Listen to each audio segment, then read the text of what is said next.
There's a silent killer in your marriage, and chances are you don't even know it's there. No big arguments, no screaming matches, no cheating, just emptiness, a cold bed, polite distance, and a question you're too afraid to say out loud. What happened to us? You used to be passionate.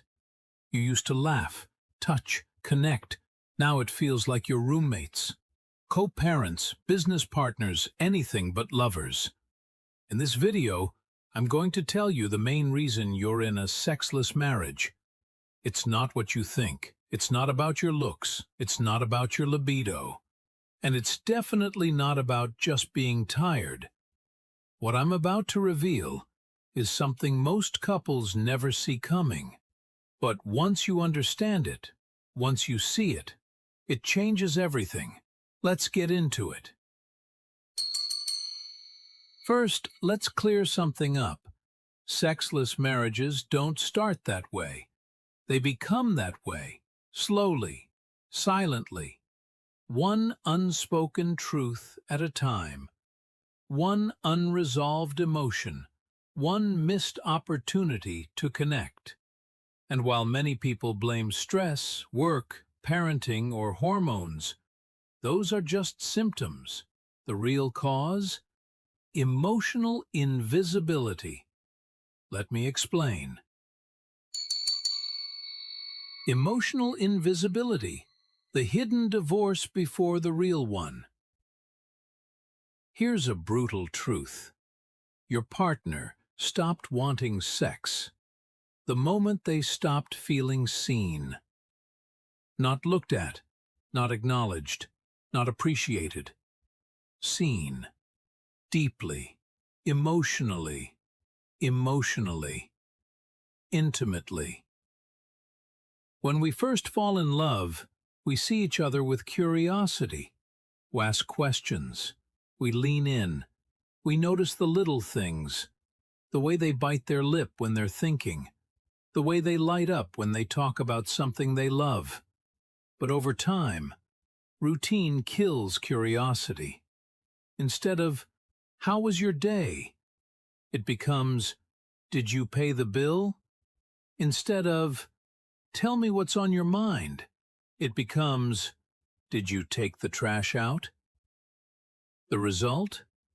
Your partner becomes emotionally invisible. And here's the twist. You probably are too. Sex dries up not because the body says no, but because the heart stopped whispering yes. Desire can't survive where presence is absent. The silent scorecard, when intimacy becomes a transaction. You've probably felt this before but couldn't put it into words.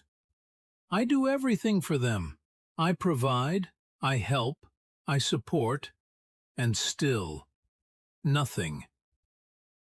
But here's the trap. Keeping score in a relationship is the fastest way to lose connection. Because love isn't math. You don't get intimacy points for taking out the trash. You don't earn sex by showing up as a decent partner. When desire turns into a negotiation, when physical closeness becomes a reward system, passion dies. 1. 3. The death of polarity. When masculine and feminine energy collapse. This one's big. Desire is fueled by polarity. Masculine and feminine energy, not male and female energy. Think about magnets. Two of the same side repel. Opposites attract. But what happens in modern marriages? You both become neutral. Both in control, both planning, both operating in logic, stress, responsibility. Where's the tension? Where's the mystery? Desire doesn't live in equality. It lives in complementary difference. If your relationship feels flat, if there's no fire, chances are one or both of you are suppressing your core energy. This doesn't mean becoming someone you're not. It means reclaiming who you really are and inviting your partner to do the same. 4. The touch drought. When affection is replaced by function. Think back. When was the last time you touched each other just because?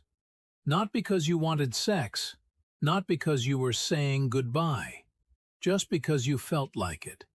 In sexless marriages, touch becomes a currency, and once it feels transactional, it stops being sensual. You can't skip the small touches and expect the big moments to feel natural. It doesn't work that way. Intimacy is built in the micro moments. The brush of a hand on the back, the kiss on the shoulder in the kitchen, the eyes that say, "I still see you." If touch has disappeared, passion isn't far behind. 5. Avoided conversations. The real reason they've checked out. You know the conversation you're afraid to have? The one about how you miss being touched. The one about how rejected you feel. The one about how lonely it feels to sleep next to someone who doesn't want you. That conversation? That's the one you need to have. But most people avoid it because they don't want to rock the boat, because they don't want to be too needy, because they're afraid of the answer. But what they don't realize is this: the boat is already sinking, and silence is not safety, it's suffocation. Avoided conversations don't disappear, they grow in the dark, and eventually they become the wall between your bodies. The moment you stop expressing your needs is the moment your partner stops responding to them. Not because they don't care, but because they no longer know what's true for you. So what can you do? Let's be clear.